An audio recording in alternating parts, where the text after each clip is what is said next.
Salut, je vais vous parler du design de la Fiat Barchetta commercialisée de 1995 à 2005. Je vais vous montrer aussi quelques détails qui ne sont pas faciles à voir. Dans le design de cette Fiat Barchetta, on retrouve beaucoup de la Lotus Elan et aussi de la Ferrari de la même époque, que ce soit la Ferrari 360 Modena ou éventuellement d'autres Ferrari un petit peu dans les mêmes époques. Les feux arrière peuvent faire penser un petit peu aux Ferrari, avec une forme qui n'a pas grand chose à voir avec les ronds des Ferrari, mais l'esprit est tout de même un petit peu omniprésent. Curieusement, il n'y a que le pare-choc arrière qui n'est pas totalement arrondi. On trouve tout de même quelques lignes sur le pare-choc arrière. C'est à peu près les seules lignes que l'on peut trouver sur le véhicule, autrement, presque toute la voiture est arrondie. On trouve une musculature au niveau des ailes arrière qui donne un petit peu de forme et un peu de muscle, un peu de sportivité aussi.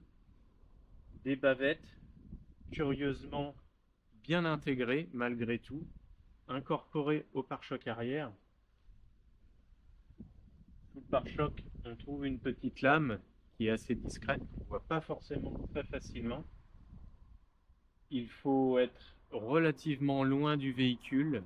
Par exemple, en suivant le véhicule en voiture, on la voit. Autrement, en passant à côté, elle se trouve un petit peu sous le pare-choc.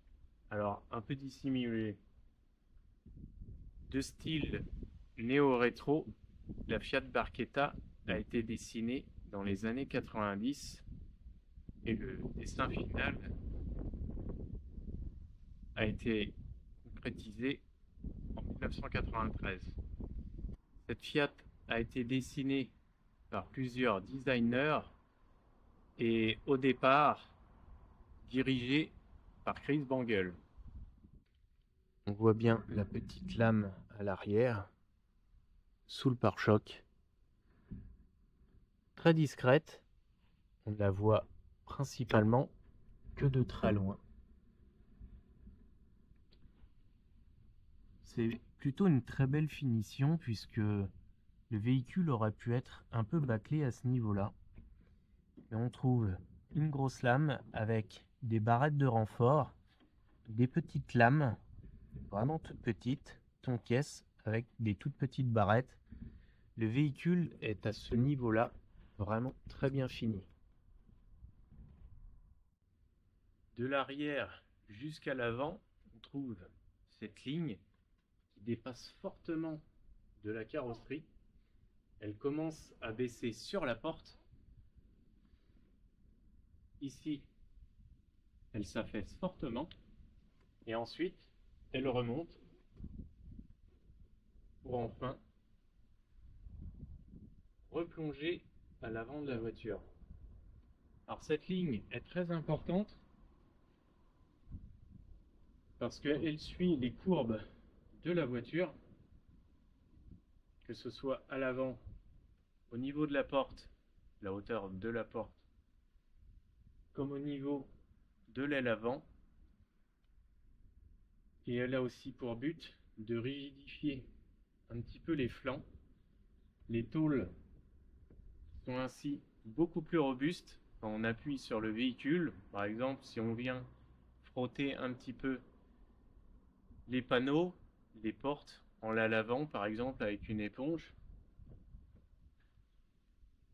les tôles sont vraiment beaucoup plus rigides puisqu'elles sont rigidifiées à la moitié.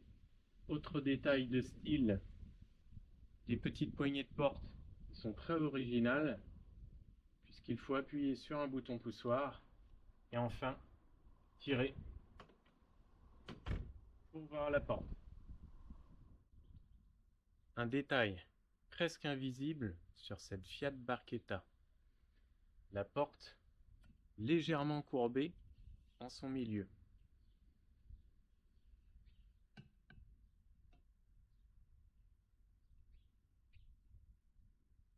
Si on met quelque chose de droit sur la porte, on voit bien qu'elle fait une légère courbe. Cette légère courbe a un double intérêt. D'une part, il donne une forme à la voiture. Ça la rend beaucoup moins massive. Ça la rend plus musclée aussi. Ça fait un avant et un arrière musclé. Et en même temps, ça baisse un petit peu la hauteur de la porte afin d'être le coude à la portière beaucoup moins haut.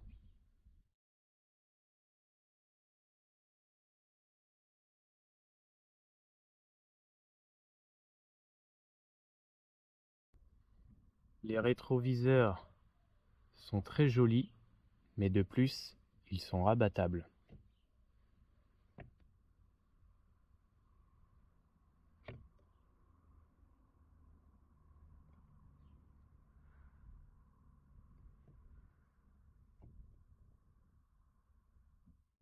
Au niveau de la forme du pare-brise, il y a tout de même une chose à savoir, c'est qu'il a été positionné très à la verticale dans un but aérodynamique, c'est plutôt très mauvais.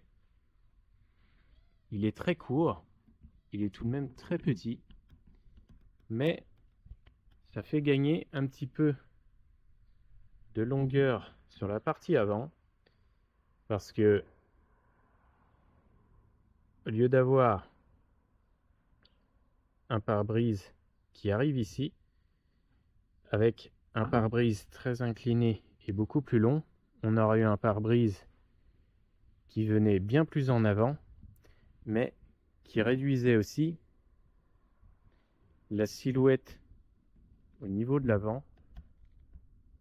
La Barchetta aurait eu un capot qui aurait semblé beaucoup plus court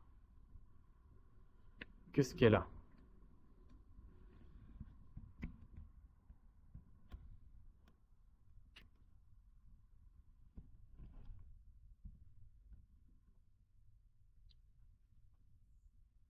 Malheureusement, les essuie-glaces se retrouvent un petit peu à côté du pare-brise, juste devant. Ce n'est pas particulièrement moderne. Mais l'avantage du pare-brise très court, c'est de donner un immense capot à l'avant du véhicule et ça répartit beaucoup plus la longueur du véhicule sur la partie avant.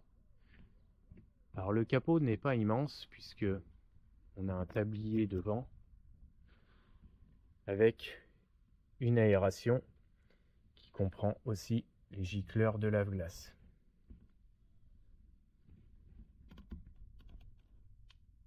Les répétiteurs d'ailes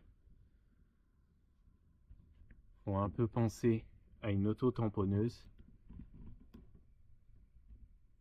Ils sont très petits et on note au niveau des ailes avant un petit galbe au niveau du bas de caisse en tôle. Bas de caisse qui est intégré. Par contre, à l'arrière, rien ne dépasse. Ça suit la ligne de la voiture.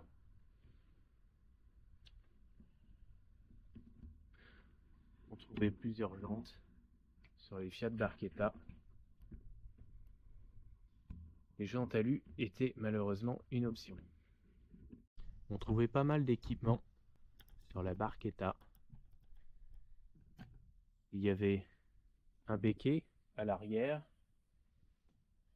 et on pouvait aussi installer une lame sur le pare-choc avant qui accentue un petit peu la sportivité si on veut, parce que je ne trouve pas que elle apporte spécialement grand chose. Ça baisse un petit peu le véhicule. Ce qui est intéressant de voir, c'est le traitement des phares, la forme des phares.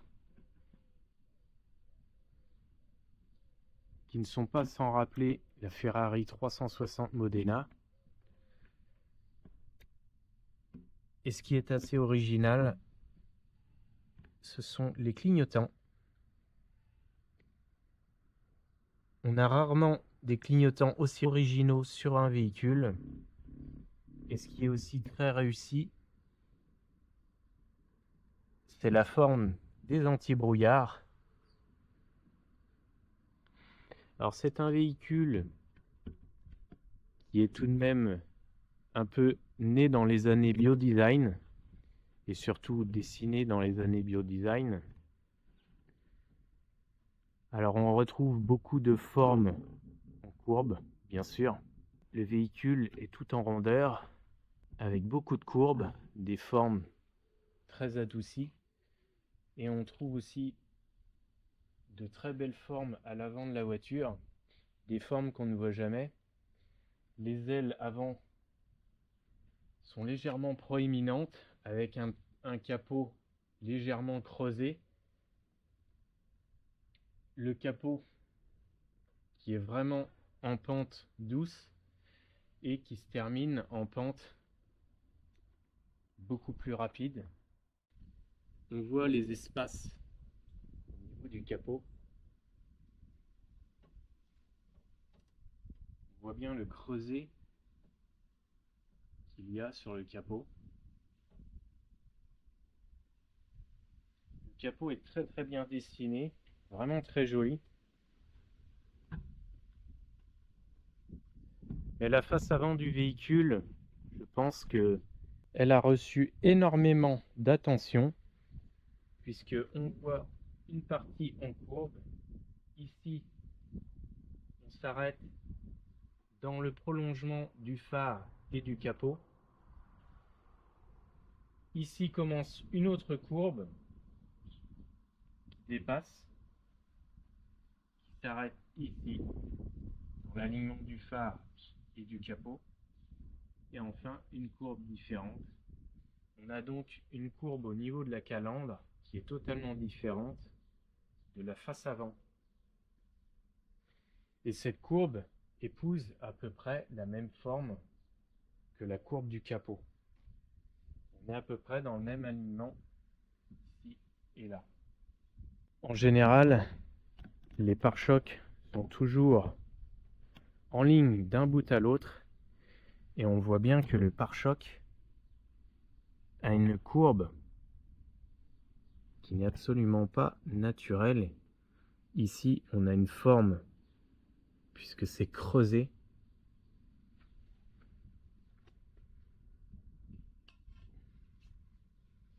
Et si on met quelque chose de droit,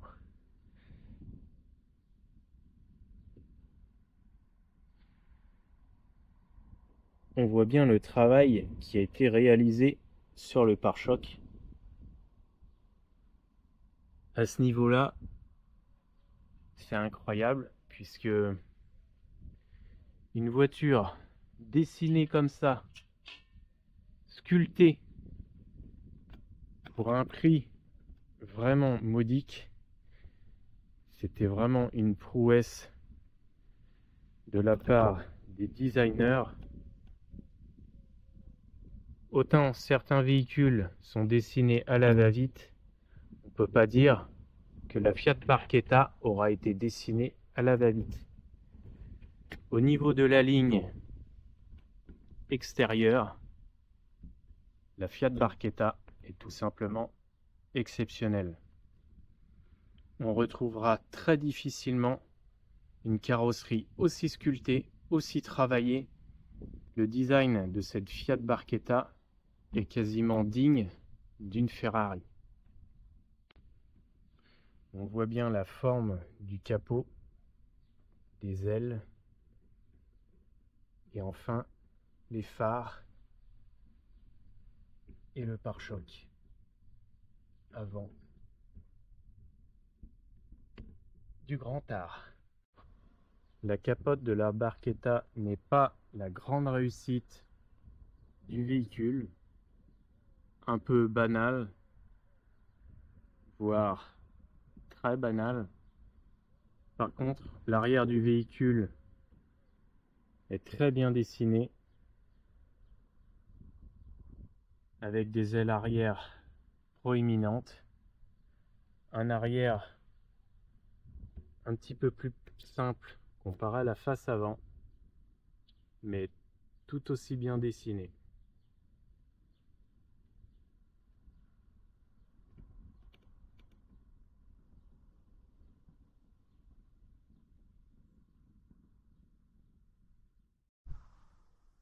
Et à l'intérieur alors, qu'est-ce que ça donne? Eh bien, on a des rappels de la couleur de la carrosserie un peu partout, puisque le panneau de porte a une grande partie en son milieu de la couleur de la carrosserie, évidemment, puisque il n'y a pas réellement un grand panneau de porte qui recouvre toutes les parties en tôle. On a la porte qui est donc apparente presque partout, et on a seulement cette espèce de V et la poignée de porte qui fait accoudoir, mais qui ne servira pas forcément très souvent, puisque généralement on sera coude à la portière, un des rares véhicules où l'on peut facilement mettre le coude à la portière sans mesurer 2 mètres de hauteur. On a aussi un rappel de carrosserie sur le bas du tableau de bord. Ça donne un peu de couleur, un peu de gaieté dans le véhicule, sauf si le véhicule est gris ou noir. À l'intérieur, vive des années bio-design. Donc évidemment, on trouve beaucoup de courbes, beaucoup de rondeurs, des fonds de compteur blancs qui donnent une touche de sportivité.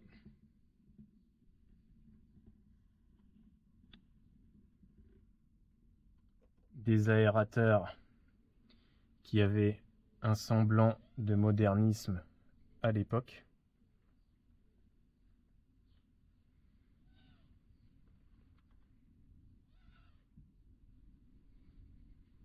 En général, on peut dire que tout ce qui est boutons et commandes n'a pas particulièrement vieilli, puisqu'on trouve quelques ronds, mais surtout beaucoup de formes ovales, ovalisées, arrondies.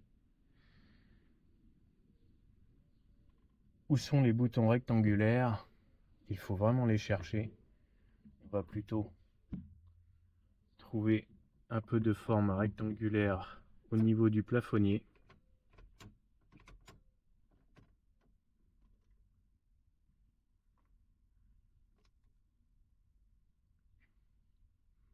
Au niveau du miroir de courtoisie, mais ça, c'est plutôt classique.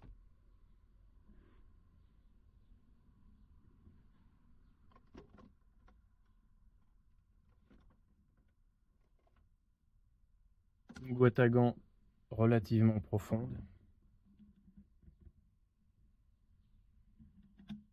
Élément de design, mais aussi très pratique. Tous les fonds au niveau du plancher sont en matière plastique. Alors c'est un petit peu salissant et ça a tendance à retenir toutes les salissures et la crasse. C'est un peu pénible à nettoyer. Par contre, l'avantage, c'est que ça ne craint pas vraiment l'humidité, les gouttes et évidemment la pluie. Dans l'ensemble, on peut dire que les matériaux sont faits pour traverser les années sans trop mal vieillir. Par contre, les plastiques sont de qualité assez moyenne, quelconque et parfois même un peu médiocre. Certains plastiques font un peu plastoc, ils sont un peu cassants.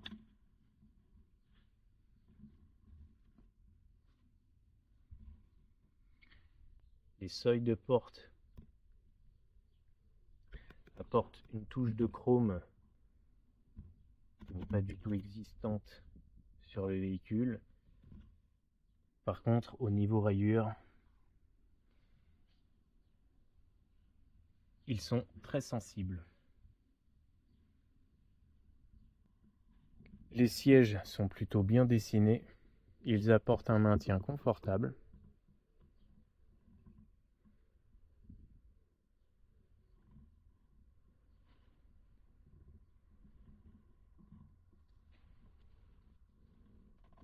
Ce qui est assez décevant, en revanche, ce sont tous les mécanismes apparents au niveau de la capote.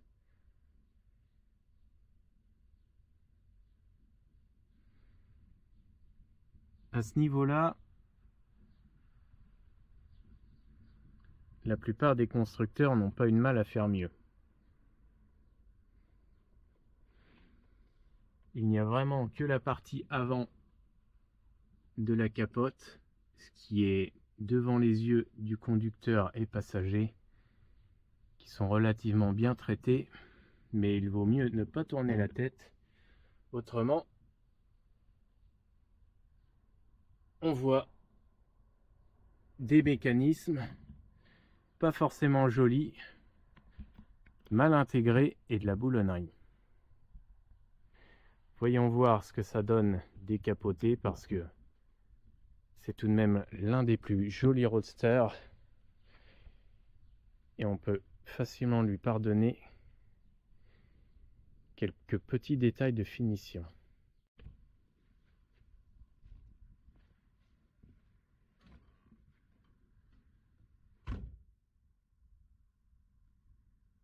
Voilà ce que ça donne coude à la portière.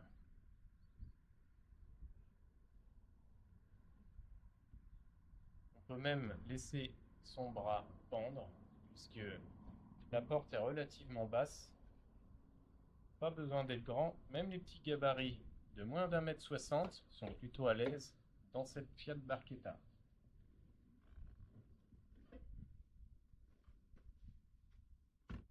Comme beaucoup de roadsters, la Barchetta est plus jolie découverte. La ligne s'en trouve épurée. Au niveau finition, ce n'est certainement pas la meilleure.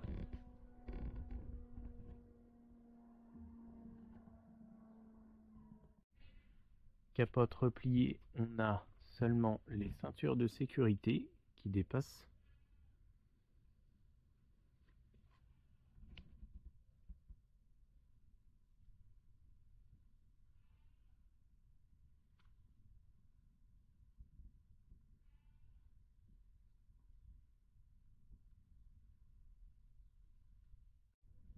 À noter qu'il n'y a pas d'arceau de sécurité, pas de cage, ce qui épure tout le design de la Barchetta une fois découverte.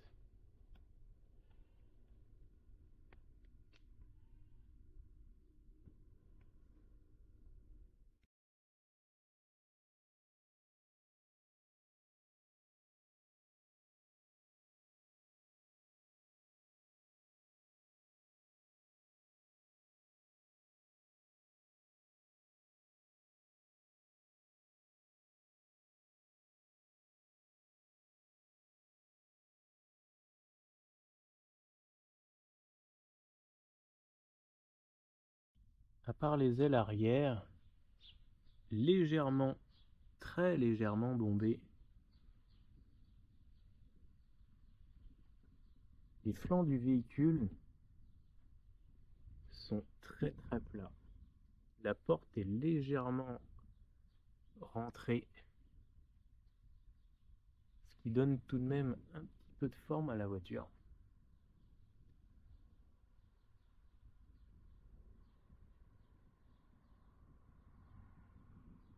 Sur cette image, on voit bien toute cette courbe de la voiture.